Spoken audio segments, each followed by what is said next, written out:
What an eventful week for the crypto space and the global economy. Bitcoin breaking the $30,000 level and Ethereum undergoing a much anticipated upgrade. Also, a slew of economic data and corporate results are keeping investors on their toes. Welcome to Market Movers. I'm Meghah Chaddah.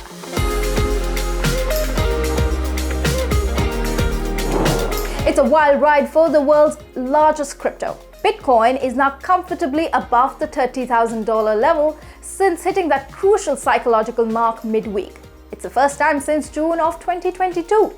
It was last trading at about $30,300 early morning in Hong Kong, up over 8% in the last 7 days. And the other big event for crypto markets this week? Why? Ethereum's Shapella upgrade that's finally come through. And this hard fork on the Ethereum chain is important as it allowed staked ETH to be withdrawn. The upgrade propelled ETH to touch $2,000 mark, a 7% increase from last week.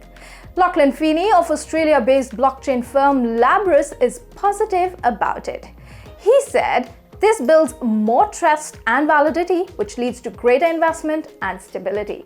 And speaking to Forkast, Chen Zhuling of crypto staking firm RockX said, the upgrade helps reduce staking risks and in turn, it increases the interest in staking Ethereum. I think this upgrade actually eliminates the biggest counterparty risk here, right? In the past, you're basically sending your ETH into a black hole and you're hoping that in indefinite time, you can get your ETH back together with the rewards. But now actually this promise has been delivered. And investors also took in US consumer inflation data on Wednesday, which came in better than expected. Inflation rose 5% on the year in March. However, the Fed did raise concerns about a mild recession in the US later in the year.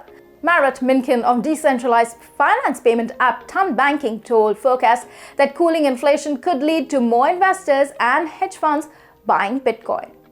And Adrian Wang of Hong Kong-based digital asset management platform Metalpha echoed this. I think it's pretty healthy now, and the recent bump up of Bitcoin price. I think one more major reason is, when you look at the prices of for the house goods and for the things still increasing. The people are talking about Bitcoin becomes the gold, or this is kind of repeating this thing which people talk about.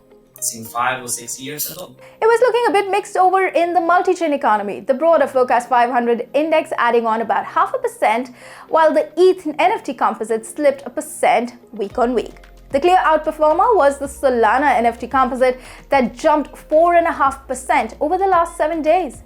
Sebastian Bourget of the Sandbox told Forkast that he's quite hopeful about the traction in the NFT markets. The NFT market is coming back. Over the last 30 days, there's been over $1 billion $1 billion of NFTs has been traded already. It's great to see that it's not correlated actually to the fluctuation of stock market, bank, or crypto, but it's because there is a real tangible utility. And it's now time for a big announcement. Forkast Labs, the parent company behind Forkast.News that's bringing you this show, has launched 2 brand new indexes to track the multi-chain economy, helping you get a more macro view of the overall NFT ecosystem.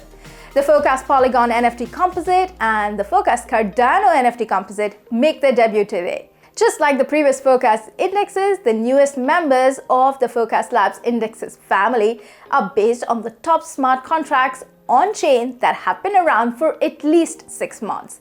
Let's bring in Forkast Labs data analyst Yehuda Petscher, who joins in to understand the stories that the Forkast indexes are telling us. Yehuda, it's so good to see you. In the last few weeks, Solana lost Utes and DeGods, 2 of the most popular projects on that chain, to rivals Polygon and Ethereum. And interestingly, this migration wasn't entirely organic in nature. There was a $3 million payment that helped push the move to Polygon, at least. How did you read that, Yehuda? That $3 million payment, I guess that's business. collectors, I didn't know how they would take that news. And it felt like at first, they didn't like it, right? And truthfully, it's not all about the money, right? It's a nice incentive, and that money's going to help them build out their ecosystem even more for those very same people that did invest in them. So still, ultimately, we will see how it plays out, how that money is used. And I think it is a good, healthy thing. It's good to see projects get funding to be able to build, right? So I think it's a good thing, and I'm excited to see what Utes do over on Polygon. What's the data telling us? The Forkast Solana NFT composite has gained over 6.5% since Utes started their departure from Solana towards the end of March, and one would have thought that this migration would have created downward pressure on the chain, but that's not what's happening, is it? It's not, and I actually thought it would, right? So I thought when Utes moved over to Polygon, when DeGods moved over to Ethereum, I thought maybe those collectors on the Solana blockchain may leave with them.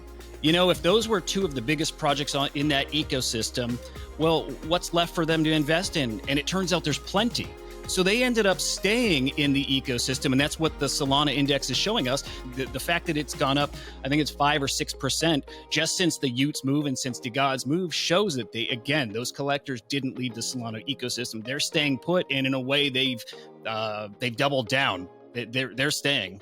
On the flip side, Polygon appears to have paid a higher price than the $3 million that it has fronted for Utes to come over. So what happened on Polygon, it seems, is people took projects they were already in. Maybe it's the Donald Trump NFTs, it's whatever their top projects are, and they sold them because they're worth a lot. They sold them so they can now afford to buy the new project. So in Polygon, that's now Utes. If you wanted a Ute, they're not cheap. You need to pony up and pay for it. You do that by selling your existing assets. So who ended up paying an additional price, like beyond the $3 million that was paid by Polygon themselves to the Utes project, those projects, the established existing projects on Polygon, did lose some value as they were sold off to then fund the Utes purchase.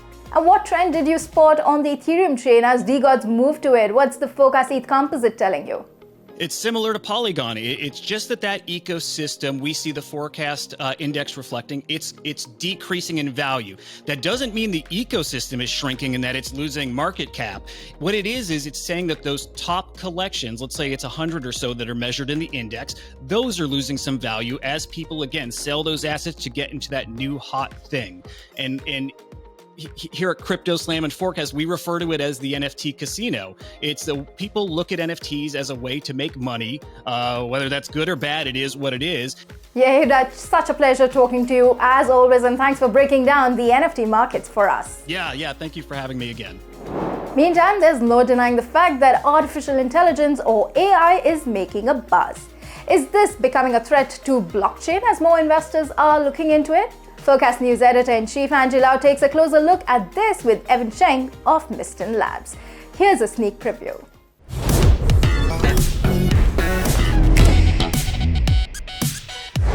Has it hurt the prominent investment pool and the appetite as we hear that people are starting to migrate from blockchain into AI now? The early stage, kind of money is still there. The valuations being heard. But once you got to sort of the late Series A and Series B stage, the growth capital is kind of hard to come by and frozen. Has to be exceptional startup to get funded. Unless you're sort of in the bubble of the excitement around generative AI right now, it's going to be a lot harder for any startup to raise money. That's it from us. Like and subscribe to this video for more content like it, and let us know your thoughts and what's happening in the comments down below.